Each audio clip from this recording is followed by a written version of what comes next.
Hi everyone, welcome back to our English channel tell English. ఈ రోజు వీడియోలో రోజు మనం ఇంట్లో మాట్లాడుకునే కొన్ని తెలుగు సెంటెన్స్ని ఇంగ్లీష్లో ఎలా మాట్లాడాలో ఈ వీడియోలో తెలుసుకుందాం. ఫర్ ఎగ్జాంపుల్, నాకు తల తిరుగుతుంది, నేను నడుచుకుంటూ వచ్చాను, నేను ఎవరికీ చెప్పలేదు, ఇంకో మార్గం లేదు, వీలైతే ఇలా చేయండి.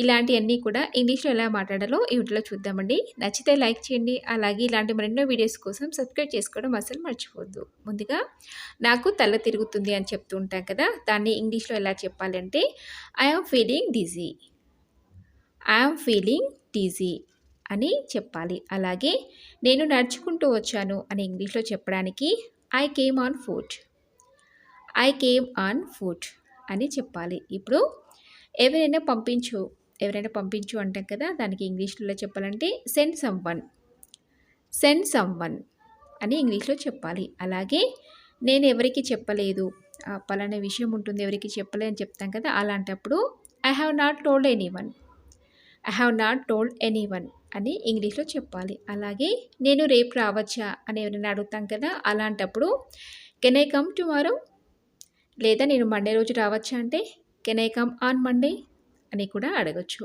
ఇప్పుడు ఇంకో మార్గం లేదు అని చెప్తూ ఉంటాం కదా చాలా సందర్భంలో, అలాంటప్పుడు there is no way, there is no way అని ఇంగ్లీష్లో చెప్పాలి. ఇప్పుడు నెక్స్ట్ సెంటెన్స్ ఏంటో చూద్దాం.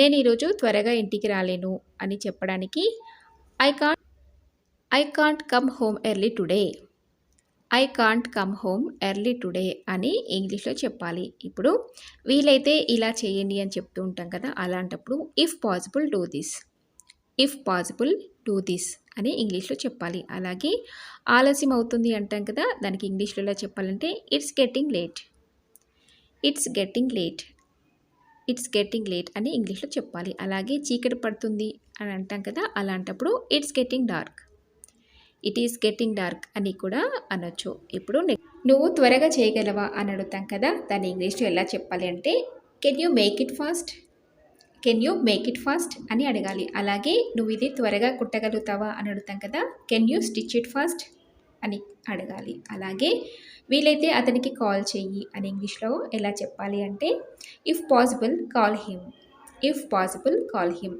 అలాగే వీలైతే త్వరగా రా అని చెప్పడానికి ఇఫ్ పాసిబుల్ కమ్ ఫాస్ట్ అని కూడా చెప్పచ్చు. అలాగే అది నీ తప్పు కాదు అని ఇంగ్లీష్లో చెప్పడానికి it's not your fault, it's not your fault అని చెప్పాలి. చూసారు కదా ఫ్రెండ్స్, అన్నీ కూడా చాలా సింపుల్గా ఉన్నాయి. ఇలా రోజు కొన్ని వర్డ్స్ కానివ్వండి, సెంటెన్స్ కానివ్వండి ఇంగ్లీష్లో నేర్చుకొని ఇంగ్లీష్లో మాట్లాడే ప్రయత్నం చేయండి. నేను మీకు ఈ వీడియో నచ్చింది అనుకుంటున్నాను. నచ్చితే ఒక లైక్ చేయండి. అలాగే మీ ఫ్రెండ్స్కి షేర్ చేయండి. మరెన్నో ఇలాంటి వీడియోస్ కోసం వెంటనే నా ఛానల్ని సబ్స్క్రైబ్ చేసుకొని పక్కనే ఉన్న బెల్ బటన్ని క్లిక్ చేయండి. మరొక మంచి వీడియోతో ముందుంటాను. Thank you for watching.